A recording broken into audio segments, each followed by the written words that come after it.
In honor of Raila, if you ask me, the most appropriate recognition of his struggle to this nation will be to name the Kisumu International Airport Raila Odinga International Airport. Because what that does is this. That airport will grow. It will still expand. It will do international flights at some point in the future, near future. You want to imprint the legacy of that man in that airport, so that anybody passing through there will memorize and know the ideals for which the person the airport is named stood for.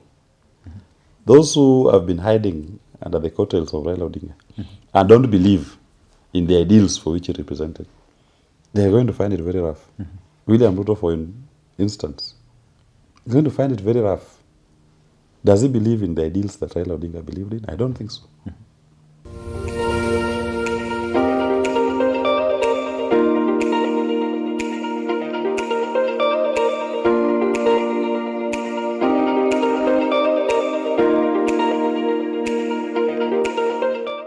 Very good day to you, ladies and gentlemen. Welcome to another episode of the Candid Talk here on Herman Manyora's YouTube channel. My name is Evans Okinyi. I'm so glad to have you on board. Yes, after such a long time, Wakili Willis Otieno is back on the show and on the channel. Wakili, how are you? I'm okay, Evans. Yes. Despite the circumstances. Yes. Our viewers were actually asking, where is Wakili? Because you've not been here for almost 3 weeks or so. No. You know, the last time we were here, Baba was around. Yes. So we lost a gallant son of this country, an icon, a legend. And of course, I had to take time to commiserate with the family and to mourn somebody who I could say gave me a political platform. When I was 33-year-old, he entrusted me with the responsibility to head his presidential campaign secretariat. So yes, I took time off just to reflect and to absorb the departure of our dear Baba. And I must say this, I was at the funeral in Bondo, and some of the speakers were saying that Talanta Stadium should be named after Baba. I'll excuse that maybe they had not internalized who Baba was. My suggestion is that it's not enough to name Talanta Stadium. Baba was given the honors of a head of state, buried as a head of state, given the state honors of a state funeral. The appropriate honor that will be lasting, impactful to Raila Odinga is to name the Kisumu International Airport Raila Odinga International Airport. Airports are named after those who are at the level of a head of state. Okay? Jomo Kenyatta International Airport, Moi International Airport, Julius Nyerere International Airport, Charles de Gaulle International Airport, JF Kennedy International Airport. So, in honor of Raila, if you ask me, the most appropriate recognition of his struggle to this nation will be to name the Kisumu International Airport Raila Odinga International Airport. Because what that does is this. That airport will grow. It will still expand. It will do international flights at some point in the future, near future. You want to imprint the legacy of that man in that airport, so that anybody passing through there will memorize and know the ideals for which the person the airport is named stood for. Why did he get that honor? So I call upon the authorities concerned that on this one, if they really care about Raila Odinga and his legacy, the most appropriate is to name that airport after him. Even the expansion of that airport, the modern airport in Kisumu, it was through his effort when he was Prime Minister. And a lasting legacy for that man is to name that airport after him. You put him now on the international plane of global icons who've impacted their societies greatly. So that if somebody is in New York, JFK, and they're saying, I'm going to, my final destination is Raila Odinga International Airport. Somebody is in Charles de Gaulle, my final destination is Raila Odinga International Airport. So globally, everybody will have a hold of Raila Odinga. And they'll want to know, why is this airport named after this man? They will read his history and know that this man, for his life, fought for a free country, a democratic, open society called Kenya. Detained for 9 years. The Kenyan state gave him a state burial, funeral. And in ultimate recognition, this airport is named after him. It becomes a constant reminder to all of us. I will not support naming a football stadium after Raila Odinga for the simple reason. Yes, it's a recognition, but it's not enough. It's limited. Stadiums, only those who come from the locality will use the stadium. Correct? So you localize him. Give the man his flowers. And this proposal I'm making after serious thought and international comparatives analysis of how has the world treated other similar icons. You give them an international platform, name recognition, and a longevity in naming key infrastructure. And the keyest internationally is an airport. Give Raila Odinga his flowers by naming Kisumu International Airport. Raila Odinga International Airport. Lasting legacy.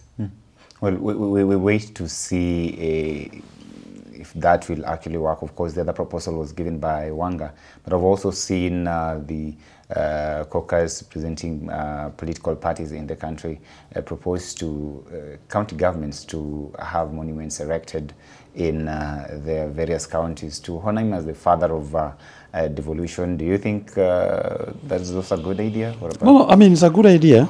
I mean, the most important thing is that the proposals to honor Raila Odinga are made in good faith. And they are made in recognition of his contribution to the opening up of our democratic space as a country. So yes, it's a good idea. I only said I elevated my suggestion. My proposal is an elevated proposal. That don't localize the man. Give him an international platform. Because once you name that airport, you will force anybody coming from any of the international airports who was a final destination in Kisumu to always remember this legacy.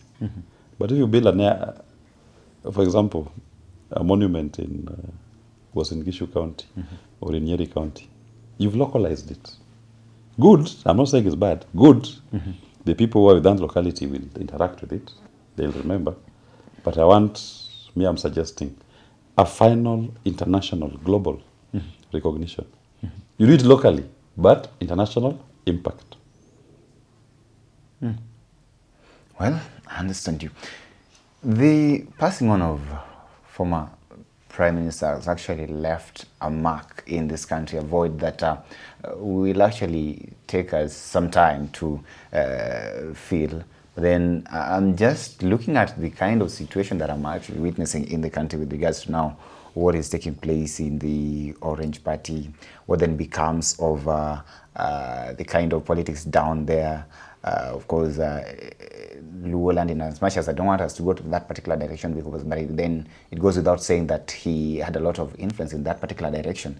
And you remember that a number of politicians and leaders from that particular area, they so you call legacy politicians, owe a lot of gratitude to him for at least giving them the chance to thrive and grow to that particular level. But at the same time, we're also looking at a situation whereby we're approaching the next general elections. And the president here, who was heavily banking on the Prime Minister Raila Odinga, is now here. Other people are saying that he's been given a very heavy blow. At the same time, they're saying that the president is now naked and things may actually change. How from your own point of view, Wakili, how does this actually change now, the face of Kenyan politics? Raila was the stabilizer of William Ruto's administration. That you cannot take away from. Is normal. The stabilizer is not there. So, and the influence of Raila Odinga in our politics for the last minimum 30 years is be the central figure of our politics. All political movements have been around him, for or against. He's been the center.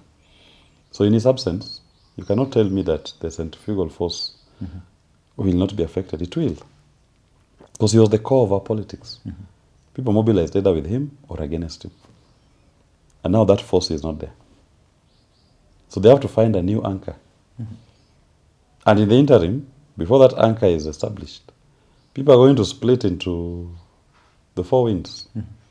Because there is no central force around which politics will coalesce. And that is why you see now the ongoing pilgrimage to Kango. Yes, I have seen a lot of because they are still, pilgrimages people are still looking for direction from him. His influence goes beyond the grave. That is why you are seeing that overwhelming interest by many political players to go to his final resting place. They still hope that it will be able to influence. And that influence cannot be underrated. It will still be there. For quite some time, that influence will still permeate our politics. And as I always told you, Raila Odinga had many sons and daughters.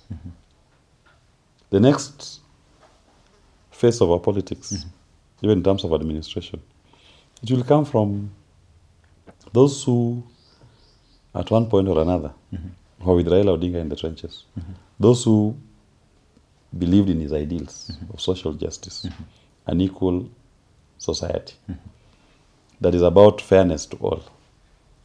So that's the national consciousness that we all have at the moment. That was Raila Odinga. And that national consciousness is what is going to drive our next politics. Those who have been hiding under the coattails of Raila Odinga and don't believe in the ideals for which he represented, they are going to find it very rough. William Ruto, for instance, is going to find it very rough. Does he believe in the ideals that Raila Odinga believed in? I don't think so. But he said so. He said he's a Raila Odinga student anyway. He said that it is one thing to say so, but we can also judge you for what you believe in. Based on what we are seeing. What we see. So it's not like we are strangers in Jerusalem. We live here with him. We know what he does and what he says are different. Who in Kenya doesn't know William Ruto is a liar? Yeah, who doesn't know? Everybody knows, even kids. So, you want to believe what he says? He can speak to the wind. No one cares. We are not even going to judge him for lying. We will judge ourselves if we believe these lies. Because that is who he is. So, he cannot find accommodation. And he will try. He will try. A man must try. But will it sink? Will it stick? I don't think so. Because the ideals that Raila Odinga stood for were not just ideals that were superficial. These are things for which he went to detention for 9 years. When he could have chosen the easy way out. The easy way out would have simply been to cooperate with Moi from 1982. Could have simply said, give me my accommodation. Let Kenyans suffer. But he chose to fight. When he was fighting for multi-party democracy, it was not for him. It was for the people of Kenya to respect the voice of the people. Allow the people multiplicity of political parties to make their choices. So that's the man. Wakili, what do you make of the kind of confusion that we're witnessing in the Orange Party? Of course, recently, the most recent statement came from the Secretary General of that particular party, who a number of people are reading a lot. And of course, recently, the term controversial is being also attached to him, owing to the nature of how he's been engaging the public and the party as well. But then the last statement from that particular party is that the Orange Party is with the president and therefore part and parcel of the broad-based arrangement till 2027. How do you think Raila's now exit from this particular scene leaves the Orange Party and its impacts on party politics in the country as well? And will the Senate actually hold for them, and as much as they try to remain within this particular arrangement? One thing that the Orange Party must confront is this. And as part of the question that was posed by Wanga, what will Raila do? Yes. And there are people within that Orange Party who say Raila left them in broad-based government. They are going to stay there and support William Ruto for second term. They are wrong. If you want to understand what Raila will do, go back into history. What will Raila do? Raila joined Moi. When he felt that Moi was going against the wishes of the people, he left. Raila joined with Kibaki. When he felt that Kibaki had dishonored the agreement signed with the people, he left. So also with Ruto. There's an agreement they signed. Right? The BBG agreement. 10-point agenda. What they should be asking themselves is, what would Raila do if the agreement is not honored? Of the 10 points, only one in terms of appointing people to cabinet has been honored. And the other 9 are not honored. What would Raila do? He will do what he has done before that we know. He will walk out.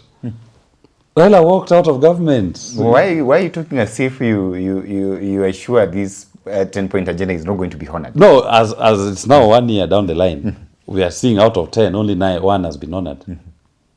The 9 have not been. So they should be saying, if this one will not be honored, we will leave. Yeah, that's what they should be having as a conversation. If they really want to know, understand the man, you signed with him 10-point agenda. What will he do if you don't honor the 10 points?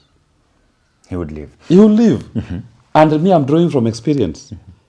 His agreement with Moi was not being honored, he left. His agreement with Kibaki in term 1 was not being honored, he left. So, what does make this different? You will leave. He walked out of government. Raila was never welded to any government. When he felt it was not serving the interests of the people, he walked out. That, to me, is the question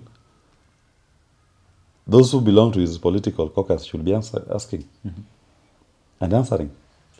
What will he do? If the agreement is not honored, he walked out and drew from his history.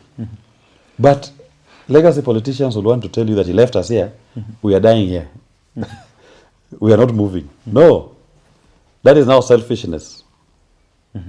That is not the man's ideals. Because anytime the agreements were not honored, he walked out. Anytime administrations went against the wishes of the people, he walked out. So even this one, he could have walked out. But that is Raila Odinga. He's left us at this phase. Let's focus on the future. We as a country, what are we going to do? What is our main problem as a people? It's the economy. Let's have a conversation about changing the economy of the people.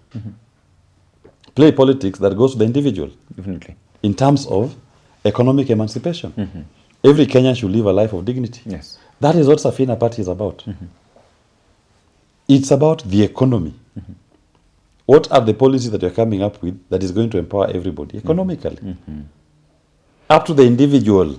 And definitely that is something that was also very intimate here when we look at Raila's legacy and the kind of politics that he played. Always portrayed himself as a man of the people who would watch for anything that would serve the interest of the people as well.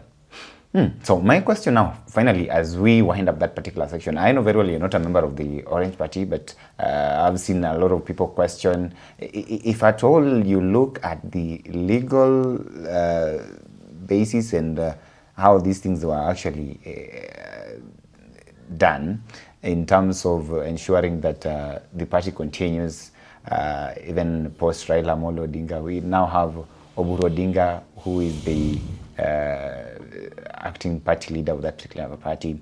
At the same time, we can see the kind of relationship that he's had with the government of the day, openly supporting the broad-based arrangement. We are asking, why is it that in the absence of Raila, if the constitution stipulates that, the party's constitution stipulates that one of the deputy party leaders should actually be promoted to that particular position, why did we find ourselves here? Jimmy Wanjigi is the party leader of Safina Party. I'm the deputy party leader of Safina Party. Why will I discuss just let me finish. Why will I discuss the internal affairs of ODM party? ODM as a political party understands its processes better than I do. And as members of that party, they are well within their rights to decide how to make their arrangements. I mean, it will not be within my pay grade to discuss how a rival political party organizes itself internally. I will leave it that it is in the best interest of Orange Party, right, which is our sister political party, to organize themselves the way they want. As Safina Party, we are led by Jimmy Wanjigi, I'm the deputy. And we are focused on the economy. I do hope that our sister political party is also equally focused on economic liberation of the people. Because at the end of all this, all that we want to achieve is a people that is empowered economically. It's the best interest of the people, not the best interest of legacy politicians. That's all. For you as a Safina party, if at all your party leader right now would decide to exit the political scene, definitely maybe resign or something of the sort, decide to step down as the party leader, who would take over as the... Safina party has internal measures and mechanisms through which they deal with those issues. And Safina party members will apply their constitution and the best interest of the party and that is where I'm come up with the leadership. So I will not... In case of a vacancy in that the Safina party members and its constitution will guide the process. It's about the best interest of the party. So even for ODM, I do believe they do things in the best interest of their political party. It's not within my pay grade to discuss the internal measures taken by ODM. The only thing I hope, that I pray, that outwardly, once they've done the internals, our focus should be the best interest of the people. Let's discuss about the economy. Let's debate on ideas, policies that are going to improve the economic condition of our people. And let the best idea win. Not the best political party, the best idea. Because once the best idea wins, every Kenyan benefits. Not the kind of campaign that you see Kenya Kwanza and William Ruto trying to do, which is about individuals. That because mimi nimekuwa kwa kiti kubwa, the entire tribe is taken care of. No. That is rubbish politics. What's your take on the entire idea of regional kingpins with respect to Kenyan politics? Safina party, we believe in ideology. There's only one region called Kenya. We don't believe in ethnic politics. And Noah's Ark is an ark built for everybody. That is Safina. We are about ideology, about the economy. We've defined the ideology to be the economy. And we believe the economy does not know any tribe. When the economy is not working, it's not working for all Kenyans. When the economy is working, it's working for all Kenyans. That is what Safina party is about. That is our politics. Some people may say we're in the minority, but it's okay. In our minority, more and more Kenyans are listening to this conversation. Kenyans are realizing that this tribal politics that legacy politicians have perpetuated has not helped us. Why do we continue with it? When Raila Odinga was fighting for multi-party democracy, when he was fighting for opening up the democratic space, it was not for a particular tribe, it was for all Kenyans. So, even us, when we are fighting for economic liberation, it's about the economy. It's about the economy of all Kenyans. We are not saying the economy of Luos should improve while the economy of Kalenjins should deteriorate. No. It's for all Kenyans. Because at the end of the day, these 60 years of legacy politics has shown you the fact that your tribesman is a president or a governor does not automatically change your economic condition. So why should we continue with it? So those who are going to like this conversation will join Safina. Star 509 hash. And we join Safina. And we have an economic conversation. And we are insisting, let the best idea on the economy to win. Because when that best idea wins, it's a victory for all Kenyans. Not to the political party. Because it is Kenyans who must win out of every political contest. Not individuals. Those who are ardent followers of Baba saying here that he took them, of course, he promised to take them to Canaan, of course, the land of milk and honey. And at this particular point, they're not even able to cross River Jordan. They're saying there are a lot of crocodiles in that particular river and several other areas within. And you're here saying here that you've come with the ark to ensure that these people safely cross over and land on the other side. Baba was Moses. He saw the promised land. And there's a speech where Baba says, I've been to the mountaintop and I've seen the promised land. That makes him Moses. Now we will have Joshua and Caleb who will walk into the promised land with the people inside Noah's Ark, Safina. Was Noah's Ark really there during that trip? Safina now will be the Ark. So you have to bring the Ark to cross we will use the river. We will use the Ark to land into Mount Ararat and we'll enter Canaan. Safina is the party. It's about the economy. Okay. Well, I wish you all the best. Ladies and gentlemen, weigh in and tell us what you think. We've been having this conversation here with Wakili Willie Sotieno, who is the deputy party leader of Safina Party. We're just reflecting on the current political developments in the country and how things have actually changed and what we should expect moving forward as a country. Allow me to stop this conversation for now till we have this conversation again. Have yourself a lovely day. My name is Evans Okinyi.